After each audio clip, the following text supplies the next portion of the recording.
Portfolio in assessment. Let us begin by understanding the etymological meaning of the word portfolio, as this was derived from two words such as portare, meaning thereby to carry, and foglio, means a sheet. Therefore, initially, portfolio is a sheet to showcase the different stocks and shares that a person possesses. Thus, it seems similar to profile of a person, but there is a small difference here, as this is a list of stocks and shares that a person possesses. Stocks and shares change in their values very often. Sometimes the small valued shares may become multiplied in their values. Therefore, it tells something about the growth and development of something. If we use this in the context of education, portfolio is a document that tells how a person's knowledge, skills, or abilities grow from one stage to the highest stage of development. A portfolio is not simply telling something, but it provides evidences to showcase a person's development in certain areas. Therefore, we could say that portfolio is a collection of documents, articles, designs, maps, pictures, diagrams, images, videos, animations, frameworks, articles, awards received, books published, etc. These are organized and presented to the audience to demonstrate a learner's knowledge and skills with a purpose of awarding marks or grades. So we could say that portfolio is a collection, selection, organization, presentation, and reporting of this collection to some audience with a purpose of demonstrating one's knowledge and skills for the award of marks or grades. This is to tell the audience that how a person is evolving in a specific field. We can list the purposes of portfolio. When a person is developing portfolio, he is looking back into what was done. Therefore, it promotes critical reflection on their own work of someone. To compare the goals set with the achievement. A person is developing a portfolio with certain goals in mind. Now, after finishing that portfolio, he or she is trying to collect information to know whether the goals are achieved. Therefore, goal setting is promoted, and even assessment skills are developed. Thirdly, to demonstrate one's knowledge, skills, and abilities. So this portfolio is to provide evidences to the audience to showcase or to demonstrate the knowledge, skills, and abilities of a person. This is also having a purpose for one to show or to compare the efforts with their accomplishments. Somebody put a lot of efforts and accomplished something with which they want to compare the worth of efforts in the achievement of their accomplishments.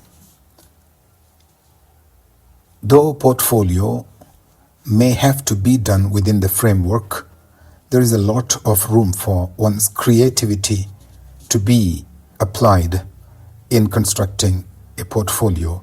Therefore, it promotes and provides room for one's creativity in recording and presentation. It also helps a learner to know the strengths and weaknesses of the person. Next, to develop criteria of assessment. After the portfolio is developed, the developer herself is trying to know the value of this portfolio, for which she had to prefix the criterion. This helps her to develop the skills of designing criterion. This is to monitor progress and assess one's creations. Finally, portfolio helps making a transition from learning to a professional practice. This is one of the important components of, or one of the important purposes of portfolio. Let us come to the components of a portfolio. Every portfolio should start with its vision, goals, and outcomes. Secondly, it should, before planning, keep one point into consideration, that is audience. Who is going to be the audience for this portfolio? For example, teachers may be the one who would assess the portfolio for awarding marks to the students. Therefore, teacher is the audience. In some cases, an employer may be the audience to know how good one would be in their profession.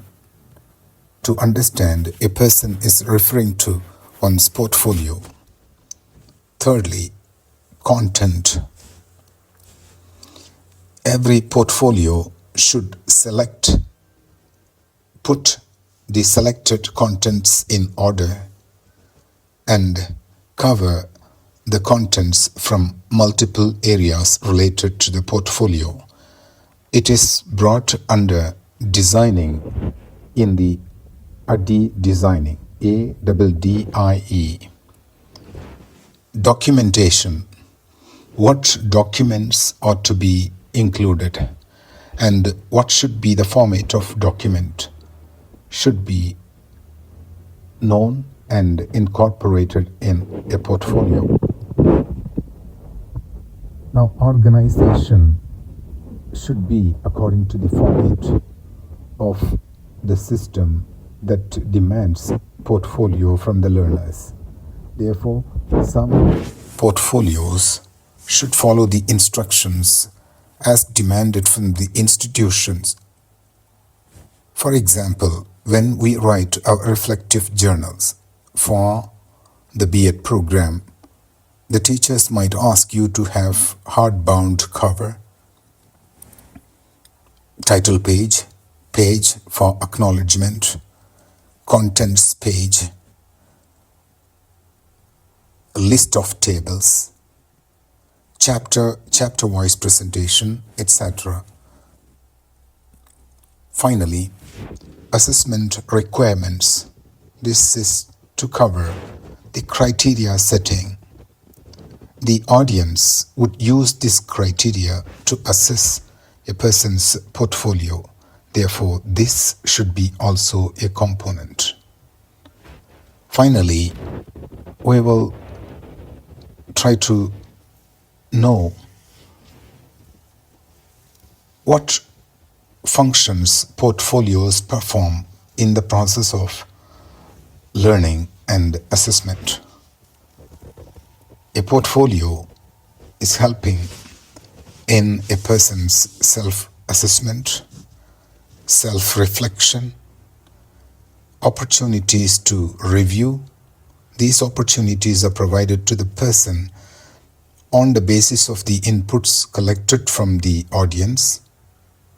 One can review and improve upon the portfolio or improve upon his abilities. It is formative that tells us that this is helping the formation of an individual's knowledge, skills, and abilities. Teachers are able to modify their teaching practices from the inputs they received regarding a portfolio. This is also helping to adjust one's learning from the evidences on the learning collected. To present evidences of one's learning in authentic manner. This is an authentic assessment. It is because it is related to something that works in real life context. Portfolio acts as a conference tool because when this portfolio is presented to people such as peer groups, experts, teachers, and so on, it will invite a good interaction among themselves, and this will add ideas into the one who constructed the portfolio. Finally, before reporting a portfolio, the peer reviews are given, or the faculty reviews, or any other person concerned whose reviews are also provided. These reviews refine the construction of a portfolio and also the learning process. Assessment of portfolios could be done on the basis of the criteria set in advance. This criteria is often decided by the teachers as well as the students together.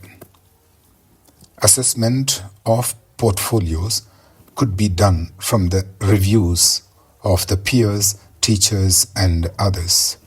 They could use a checklist to know the presence or absence of some components in the portfolio. They can also use questionnaires, and on the basis of the responses given in the questionnaire, one can understand the effectiveness of a portfolio.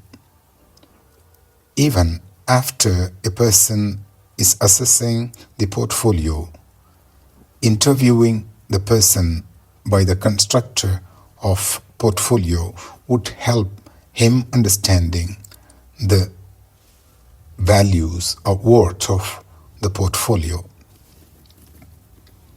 Even attitude scale could help a constructor of portfolio to understand people's attitudes toward the portfolio constructed. Now, interest inventory. Interest inventory is to know the interest of a person. So interest inventory could be also used to know the audience view about a portfolio. Finally, the self-report of a person who constructs a portfolio could be also used as a tool of self-assessment for assessing the portfolio. There are different types of portfolio, but we have listed a few from 1-2 perspectives. In the perspective of Danielson and Apruthin, There are three types such as working portfolio, display portfolio, and assessment portfolio. Types as given by Hartnell, Young, and Morris. There are two types such as formative portfolio, which is being constructed from the beginning till the end of any learning program. And summative portfolio is the one that is constructed at the end of the course completion period. There are also marketing portfolio, online portfolio, e-portfolio, etc. Marketing portfolio is used to understand a person's career advancement, especially in marketing and management courses. Now, the prospective teachers could understand the importance of portfolio, but should also realize that we have hardly used portfolios in the educational institutions. This is a very important tool that converts a person's learning into performance in real life situations, provided it is understood, valued, and used properly, especially for professional education programs that involve adults. This assessment technique would be a very suitable tool for learning and assessment.